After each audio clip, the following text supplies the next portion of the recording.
What's up, guys? Welcome back to The Educated Barfly. So today I have a special episode for you. As you can see, my twin is here. And it's Alfred from Stagger Lee Goods. He's the one that makes these aprons. Now you have a face to the name. Somebody actually recently commented about how amazing it was that you named the company Stagger Lee. Oh, yeah. I got to read you the comment. I'm not going to do it now because we don't have time and this ice is melting. But I'm going to read that because it was a really nice comment. And I really like the name too, and I really like the logo, and the aprons are amazing. So go buy yourself an apron. StaggerLeeGoods.com. There's a discount code BarflySLG20. But before we get into this, you're gonna do me a favor, and you're gonna hit the 4 pillars of YouTube algorithm. Is it getting annoying that I do that now? Because I've been doing that for many. Oh, thank you, Marius. Thank you. There you go. A little Marius meanness creeping in. I wanted to be a part of the banter. Oh, you can be part of the banter. Sorry, I talk a lot. Well, no, I just wanted to observe it. Actually, I like it. It's been. It's been a lot of fun. You want to be on hashtag Team Leandro? Hashtag Team Leandro? It's hashtag Team Leandro. Yeah. Okay, here we go. Oh yeah, Marius shaking is like, his head. He's like, no. All right. So what you're gonna do for me is you're gonna, as Graham, my good friend Graham Steffen says, smash the like button. Hopefully I didn't lose too many subscribers over saying that. Then you're also going to subscribe, which is the opposite of unsubscribing. And then on top of that, you're going to leave comments for this brilliant episode that we have here. As you can see, here's the deal. Alfred's making me his favorite drink. What are we making? Well, I wanted to make a variation of a Negroni, and this is one of my favorite things. We're only replacing one ingredient here. We're replacing the Campari with Gran Classico. All right. So I think we have to talk a little bit about what Gran Classico is. And you guys have to know what Gran Classico is. I have a little bit here. We're going to taste it independently of the cocktail first. So basically, Gran Classico predates Campari. It was developed in the 1860s, and it used to be known as the Italian bitter of Turin. It basically has a very similar flavor profile to Campari, but what happened was that when absinthe was banned and like wormwood was banned, because this has wormwood in it, it basically dimmed, its lights dimmed, and Campari kind of came up as the like global juggernaut of Italian bitters and sort of that iconic Italian bitters. The thing is that this was first, and then also a lot of people who are very into Amaros and aperitifs like this a little bit more because it is said that this recipe tastes more like the original Campari recipe. So a few years ago, Campari changed its recipe, and a lot of people complain that it's a little bit more one-dimensional, and then this has a lot of that depth of flavor. So if we taste it, you get that nice bitter on the finish. You can taste the wormwood in there. And it also has like hints of anise. It has orange peel.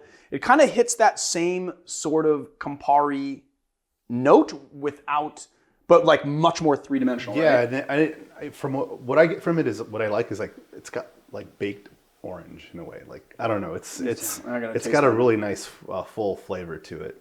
It's really interesting. Yeah, baked orange, or like almost like a caramelized orange oil or something. Exactly. So you must be asking yourself now, well, how is the Gran Classico here? How is it here? Well, what happened was basically the Petaluma, California-based company, Tempus Fugit, the owners of that were in Switzerland, and they found an old bottle of Gran Classico, and they loved it so much, they fell in love with that depth of flavor that they decided to start making it, and they made their own version, and so now you can get it from Tempus Fugit spirits. If Tempus Fugit is not available in your area, you are out of luck on this episode. Sorry, guys, but you should be able to get it. It's pretty widely distributed, I think. Yeah, sometimes it's hard to find though. I mean, the other one they make that I like is the La Bien de O, the Golden Airplane, and that one's really cool too.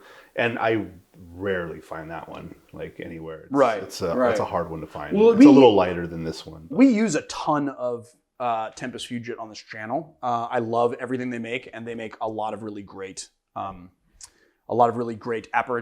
just aperitifs, but just liqueurs. They make a ton of great liqueurs. They make their own violette. I love the banana. They have a nice creme de cacao.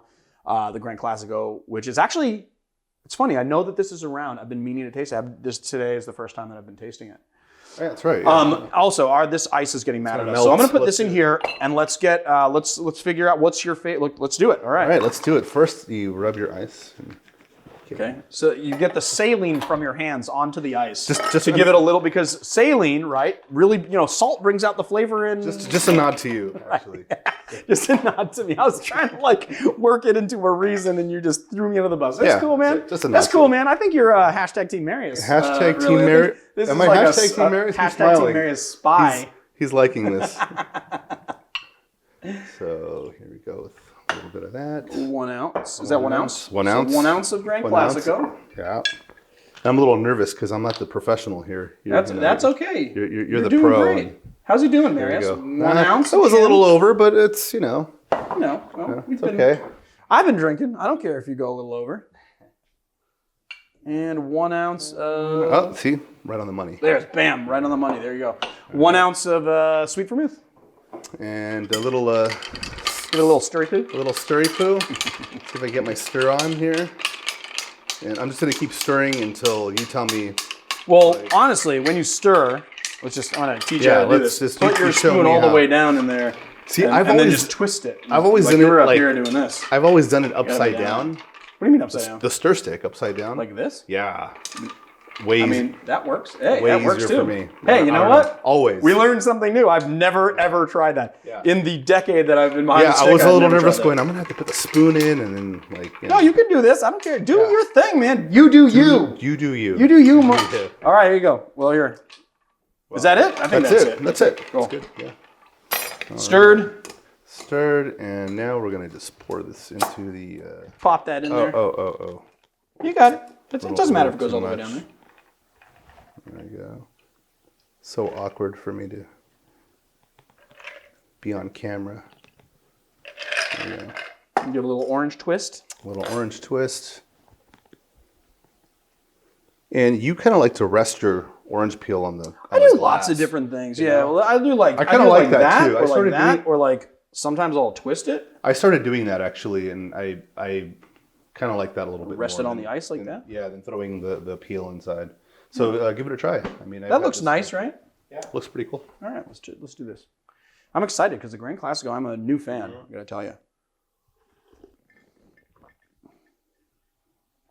Oh yeah.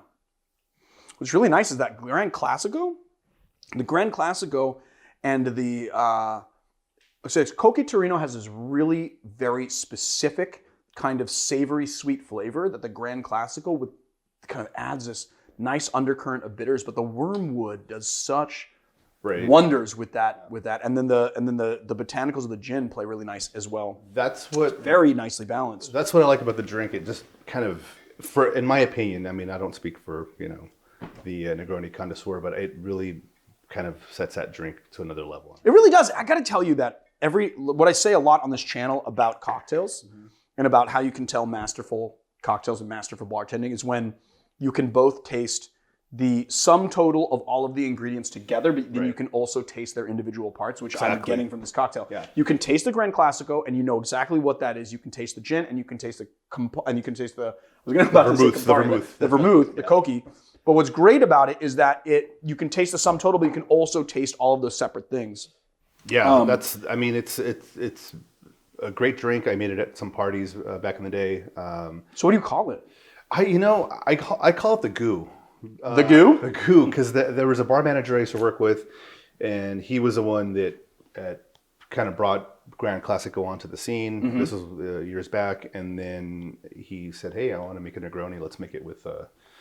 We're just messing around after work, and he made it with Gran Classico. I'm like, this is the shit. This is great. I love this. And became your go-to. And I love Negronis. I've always loved. I mean, I still have them with Campari. But every now and then, my wife really likes it like this now. So yeah, but I gotta say that this isn't even a contender for the Campari, because the thing is that this is a very different thing. It's not going to replace Campari. Campari is what Campari is, and this is a completely different thing. I like the story behind it because stories sell spirits. It has a great story behind it. It does have a really good story. Yeah. Like Uncle Nearest Whiskey is a really good example of that. But the thing is that it's a great story. But it's also its own product. It's not really contending to be Campari. It is, and people like the idea. Campari is so famous and so beloved that it kind of people like the idea of like finding some lost recipe. It's like that's gold in the cocktail world. Yeah, that's what made the spirit for me just a little bit more interesting too was just the backstory to it. Right. I thought it was a really cool backstory. I didn't even know that there were, it was inspired by the original recipe of Campari. I tried it and I didn't really know anything about that until later. And I thought, oh, that's pretty cool. All right. I really like that. I refuse to call this the goo. I'm going to call it the Petaluma. The Petaluma. Oh, whatever you We'll want. call it the Petaluma Bitter or something. Very cool. I don't know. We'll work on that. All right. Well, there you have it. The goo / Petaluma Bitter. I don't know. Yeah, we're going to work on that. We're going to work on that, guys. If you guys have any ideas about what this brilliant drink should be called, you should check us out in the comments and comment below. Like I said, after this brilliant episode, you're going to comment below for me. I know you're going to do it. All right. If you like this channel, please hit like and subscribe and check us out on Patreon, patreon.com/educatedbarfly. Now that you have seen his face, there is a face behind the apron, and these aprons are amazing. They make everyone look good. They make me look so goddamn strapping. So many people comment and say, I need that apron. I need to have that apron. You know where to get it. StaggerLeeGoods.com. And then if you want to get 20% off, you just do Barfly SLG20 at checkout. That's Barfly Stagger Lee Goods 20 at checkout. SLG20. That's it. Hit it up. Check out our tool sponsor, Barfly Mixology Gear, which makes all of these amazing tools that we use on this channel. And then also Amelha Company. Link them below.